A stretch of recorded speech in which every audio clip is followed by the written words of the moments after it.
Sa ngayon, ang bawat lansangan ay kakikitaan ng iba't ibang paalala. Meron sa poste, sa puno, at maski sa pader. Road signs ang tawag nila doon. Bawal umihi, bawal mag-jaywalk, bawal magsakay, at kung ano-ano pang mga bawal na para raw sa ating kapakanan. Ang tanong, sumusunod ka naman ba?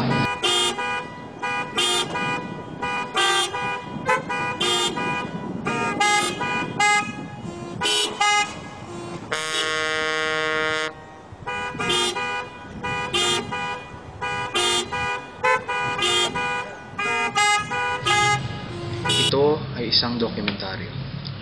Nakapaloob sa dokumentaryong ito ang istorya ng pakikipagsapalaran ng isang probinsyana sa Maynila. Ang istorya ng tunay na kahulugan ng mga babala at patakaran na makikita sa kalsada. Mga patakaran na palagi nating nakikita at nababasa, ngunit hindi naman natin sinusunod. Kamo neneng ko, mag-igib ka ng tubig mamaya ha. Tapos, tulungan mo na rin ako maglaba kasi medyo marami na yung labahin ni Nanang. May problema ba? Sabihin mo nga, Chari, ginawa mo lang ba ang katipan mo para may katulong ka sa paglalaba mo? Para may tagaigip ng tubig sa'yo? Lagi na lang eh. Ha? Bakit ka nagagalit? Sawang-sawa na kasi ako sa mga ginagawa natin eh. Aso ganon, ikaw ba yung nagsasawa ngayon? Ikaw kaya dito sa lugar ko, na buong araw nakikinig dyan sa mga kwento mo, natungkol lang naman sa kalabaw ni Mang Turing. Eh di ba nga pinapadaldal mo ko?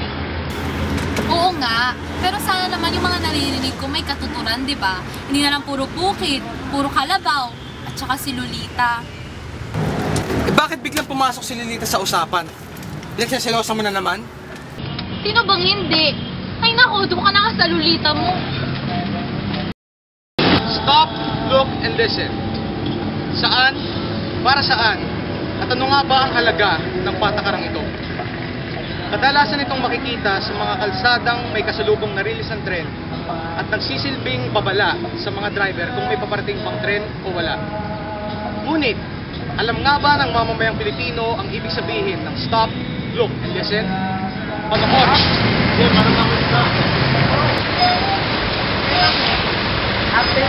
Ay, miss! Taga-Born Legacy ka din ba?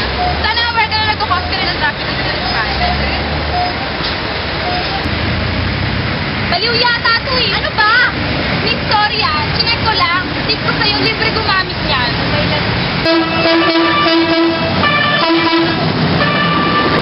Miss, sadyan yung tren!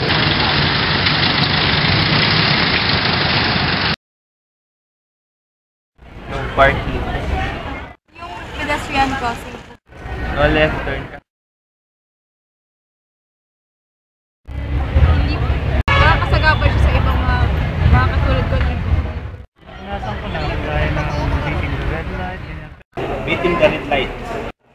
Eh, akala ko wala namang highway patrol doon sa kanto. At susita sa akin. Kaya lang, nung pagkalampas ko, hinabol ako ng agad. Sana ba ako?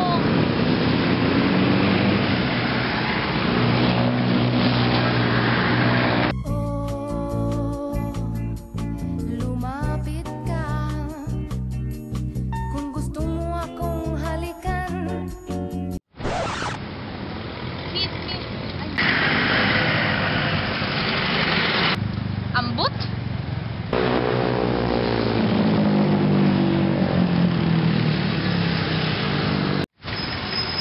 Aba, pisting na pala, Ire!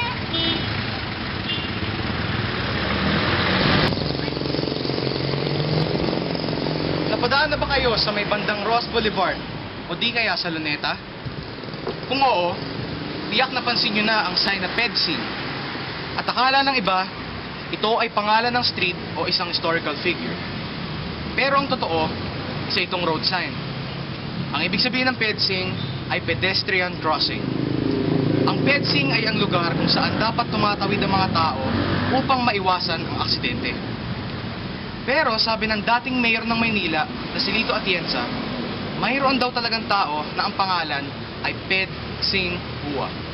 nakabilang sa isang mayamang pamilyang Inchik, pero wala naman daw yung kinalaman doon. Pero ilan nga ba sa ating mga Noipi ang lubusang naintindihan ang PEDSING? Halika at ating alamin. Pedsing, saglit. Hindi ko alam yung pedsing na yun. Pedestrian crossing po. Yun. Kala ko. Pedsing kasi street yun. Meron street tayo dito. Oo, alam ko, pedestrian crossing. Magamot po yun. Gamot ba yun? Ang may commercial yun eh. Hindi ko alam. Hindi wala akong idea sa pedsing na yun eh. Wala pa kasi akong formal seminar eh. 2 months pa lang ako rito eh. Yes naman po, kasi yun tawiran ng tao, tamang tawiran ng tao.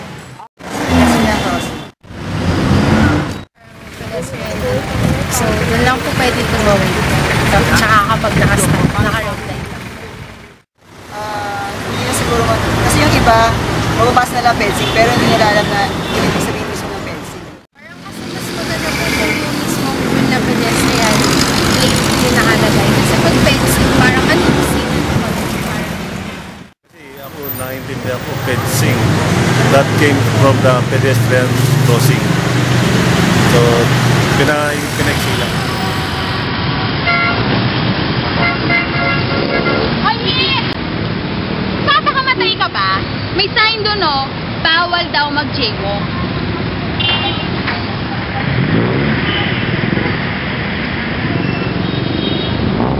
Ano ba ang jaywalking? No jaywalking. Ano nga ba ang ibig sabihin nito? Para saan ba ito? At ano nga ba ang silbi nito? Simple lang. Bawal maglakad sa labas ng bangketa. Saan nga ba ito makikita? Kadalasan makikita ito sa mga kalsadang tulad nito. Sapagkat mapanganib nga naman kung sa labas ng bangketa maglalakad ang mga tao sapagkat maaari silang Mamatay? Napahamak?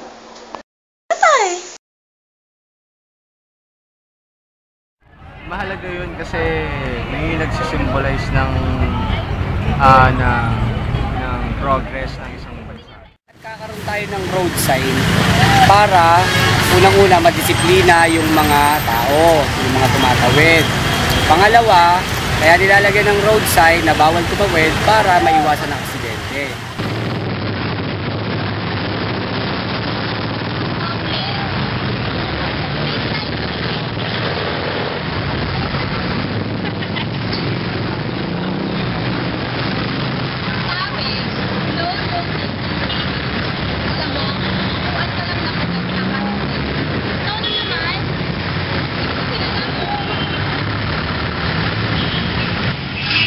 no loading and unloading zone. Isa ito sa mga patakaran kung saan makikita mo ito sa mga kalsada sa Pilipinas. Para saan o ano ba ang silbi ng patakaran ito? Maramihan ng mga hindi sumusunod, katwiran ng iba, mga nagmamadali, or So, you must follow the rules. Kung ano ang... Yung tamang driver siya. Kailangan, marunong siya sumusunod ng naayos sa pag... Barya lang po sa umaga. Bakit kailangang barya? Wala bang barya si manong driver?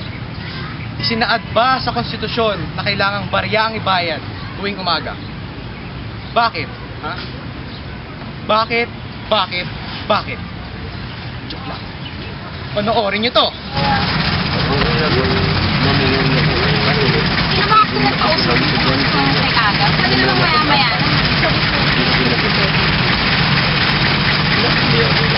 Bayad o. Teka nga, sinusundan mo ba ako? May miss mo, FYI lang. Nagkataon lang na parang sa rin. Ang tupad nga ng gusto sa lugar na. Tanong lang wala ka bang balak magbayad? Wala akong barya. Tingnan mo, barya lang po sa umaga. Full restraint to stop. Karaniwan natin makikita ito sa mga jeepney. Ibig sabihin, kailangan hilahin mo yung tali malapit sa hawakan para malaman ni manong driver kung saan ba pupunta ang pasahero. Ano nga ba ang pagkakaintindi ng mga pasahero dito? At gaano nga ba ito kahalaga? Hindi lamang sa mga pasahero, kundi pati ng manong driver. Panoorin. Mama, yung sukli po ng 100.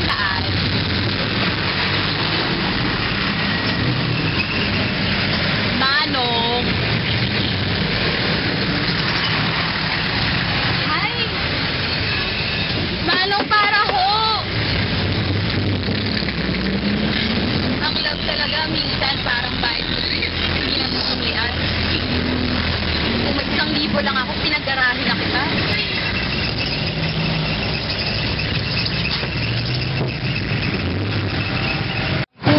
dapat nating ibuwis para lang makatawid ng mabilis. Ganyan tayo mga Pilipino eh. Minsan, tamad. Kung sa bagay, bakit pa tayo magdatiagang umakyat sa overpass kung kaya naman nating tumakbo ng mabilis at mapagpatintero sa mga sasakyan? Salamat pala sa pagbibigay babala mo sa akin, ha. Naku, wala akong yun. Wait, kailangan na ako umalis. Papasok ako eh. Oh, saan ako kayo pupunta? Tatawid? Naku naman. Kulang-kulang dapat natutunan dito. Pagpunta niyo sa Maynila. Ay ang magbasa. Kita niyo. Bawal tumawid. May namatay na dito. Kaya naman, ano pa nga ba ang saysay ng sign na bawal tumawid? Ang bawal tumawid dito ay isang babala sa mga tao na gamitin ang tamang tawiran o di kaya ang mga overpass at hindi tumawid direkta sa mga kalsada upang maiwasan ang disgrasya. Tignan mo, may namatay na dito. Hindi ka ba natatakot? Sana sa pagtatapos ng kwentong ito, may mga napulot kayong kaalaman na magagamit nyo sa araw-araw nyong pamumuhay. Sino ba sa atin ang hindi nakaranas tumawid sa maling tawiran? Ilan na ba sa atin ang muntikang mapahamak dahil sa sinubukang makipagpatintero kay kamatayan? Wala namang aamin eh. Pero ito lang ang punto ko. Hindi naman kailangang formal palagi ang pagkakasulat ng mga lituntunin para sundin natin ito. Hindi kailangang nakakonstitusyon o nakalimbag pa sa mga libro. Kung tutuusin, mas madali pa nga nating maintindihan yung mga nakadikit lang sa kanto. Muli, wag na wag nating kakalimutang gamitin ito at matuto tayong magbasa. Ako nga pala si Kuya Pats. Ingat! Sa pagtatapos ng tagpong ito ng buhay ko, napagtanto kong araw-araw pala tayong naglalaro sa mga road at traffic signs ng buhay. At tulad nga ng sabi ng iba, ang buhay ay isang malaking quiapo, isang malaking kalsada na kung saan ay maaari tayong mawala. Minsan, kailangan nating huminto, tumingin at mag-usisa sa paligid. At higit sa lahat, makinig. Dapat matuto tayong lumugar sa tama. At huwag kalimutang pairalin ang disiplina. Wala namang mawawala di ba? Minsan, dapat tayong magparaya at unahin ang kapakanan ng iba. May mga desisyon tayo na hindi na nating pwedeng bawiin. Dahil may ibang mas magaganda at nararapat na pagkakataon pa para sa atin. Ito ang kwento naming dalawa. Kasama ang isang importanteng tagpo sa aming pagsasama. Minsan na kaming bumaba sa hindi babaan. At tumawid sa maling tawiran. Pero kahit ganoon, natutunan naming itama ang aming mga pagkakamali. Natutunan namin kung paanong isara ang distansya namin sa isa't isa sa pamamagitan ng pagkikita sa gitna. At ang tagpong ito ang tinawag namin Crossroads. So if we fall in love, maybe we'll sing this song as one. If we fall in love, we can write a better song than